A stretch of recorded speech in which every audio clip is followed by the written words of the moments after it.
오늘 이 아침에도 기도하는 여러분 위에 우리 하나님 주시는 은혜와 평강이 함께 하시기를 간절히 소망합니다. 여호수아 13장부터는 이제 가나안 땅의 분배가 시작되고 있습니다.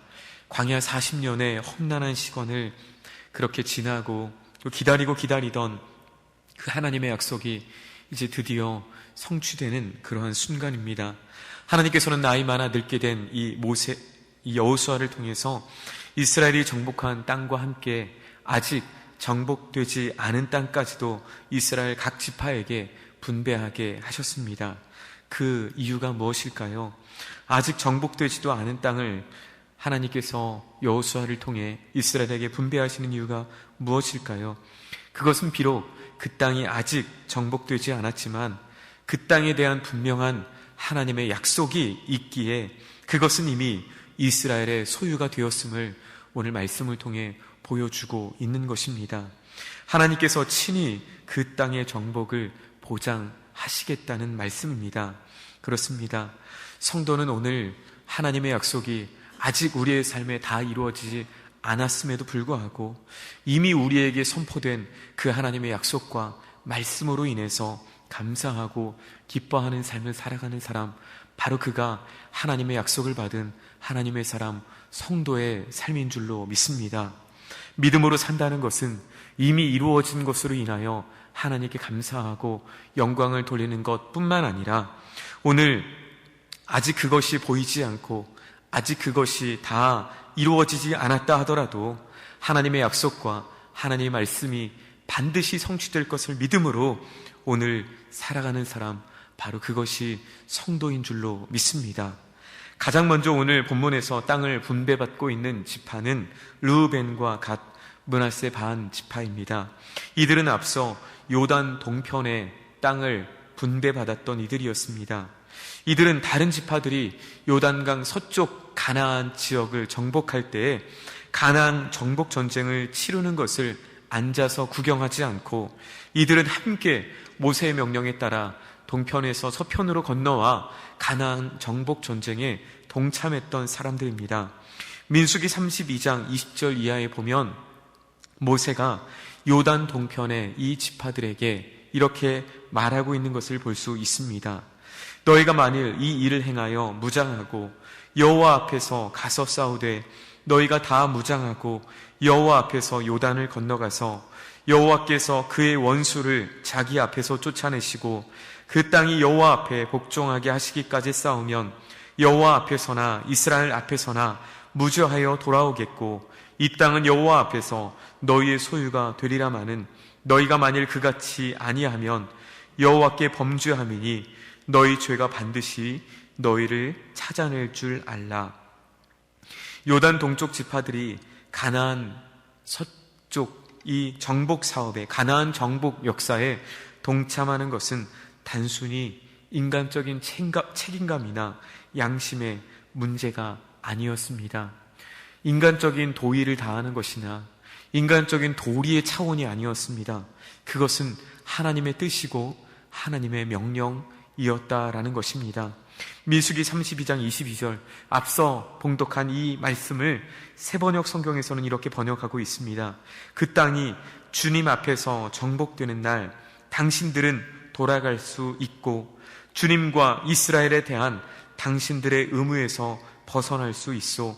그리고 지금 이 땅은 주님 앞에서 당신들의 소유가 될 것이요. 어떤 말씀입니까? 성도에게는 주님을 향한, 그리고 이웃을 향한, 특별히 성도를 향한 순종과 사랑의 의무가 있다라는 것을 오늘 하나님께서는 우리에게 말씀하고 계십니다. 단순히 하나님을 사랑하고 또 하나님 말씀에 순종하는 것이 성도의 의무일 뿐만 아니라 오늘 성도를 향해서, 다른 이웃을 향해서, 다른 이를 향해서 사랑과 순종의 의무 역시도 오늘 우리에게 놓여 있음을 하나님께서는 말씀을 통해 우리에게 들려주고 계십니다. 그것을 갈라디아서 5장 13절 이하에서는 사도 바울은 이렇게 말하고 있습니다. 형제들아, 너희가 자유를 위하여 부르심을 입었으나 그러나 그 자유로 육체의 기회를 삼지 말고 오직 사랑으로 서로 종노릇하라. 우리에게 주신 자유, 우리에게 주신 그 모든 것으로 우리 자신을 위해서만 살지 말고 육체의 기회를 삼지 말고 서로를 섬기는 사랑의 종이 되어 살아가는 것, 그것이 바로 오늘 성도의 삶이고 성도에게 주신 책임이며 의무라는 것을 오늘 우리에게 말씀하고 계십니다. 요단 동편의 지파들에게는 많은 가축과 또한 해야 될 많은 일들이 있었습니다. 그들을 필요로 하는 여자와 아이들 역시 많았습니다. 그럼에도 불구하고 그들은 하나님의 명령에 따라 하나님의 역사를 이루기 위해 싸우며 다른 형제를 도와야 될 의무를 성실히 이행하였습니다. 우리는 좋은 형편이 될 때, 모든 상황이 다 갖추어질 때, 그때 하나님의 역사에 동참하거나 또는 다른 사람을 도울 수 있다라고 생각할 때가 많이 있습니다. 그러나 오늘 하나님께서는 우리에게 말씀을 통해서 다시 한번 하나님의 뜻을 우리에게 보여주고 계십니다. 오늘 우리가 있는 자리에서 오늘 우리가 가지고 있는 바로 그것으로, 우리의 가지고 있는 그 작은 것, 그것을 통해서 하나님의 역사에 동참하기를 우리 주님은 원하시는 줄로 믿습니다.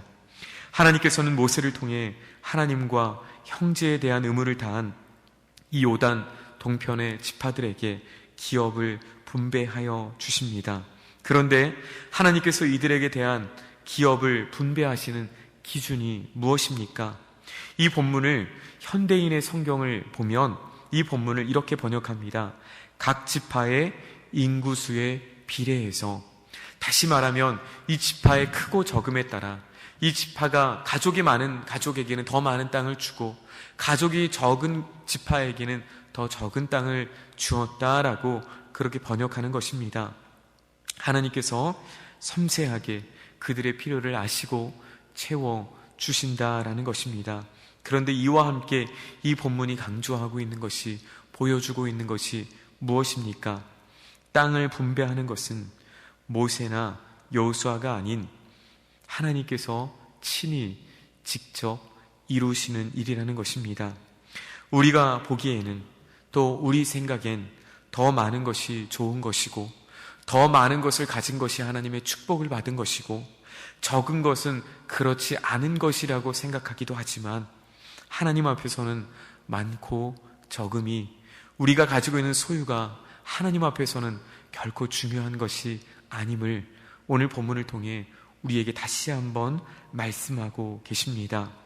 우리는 남과 비교해 더 많은 것을 가지고 더 많은 힘을 가져야만 소위 말해 성공했다라고 하는 세상을 살고 있지만, 그러나 하나님은 오늘 본문을 통해 우리에게 꼭 필요한 대로 하나님의 뜻대로 적절하게 우리에게 허락하시기에 우리의 소유를 가지고 비교할 이유가 없고 우리의 소유 때문에 하나님 앞에 원망하거나 불평할 이유가 우리에게 전혀 없음을 오늘 본문을 통해 우리에게 다시 한번 말씀하고 계십니다. 하나님께서는 그분의 깊으신 뜻과 계획 가운데 우리에게 가장 필요한 것을 주신다라는 것을 오늘 말씀을 통해 오늘 하나님은 우리에게 들려주시는 줄로 믿습니다.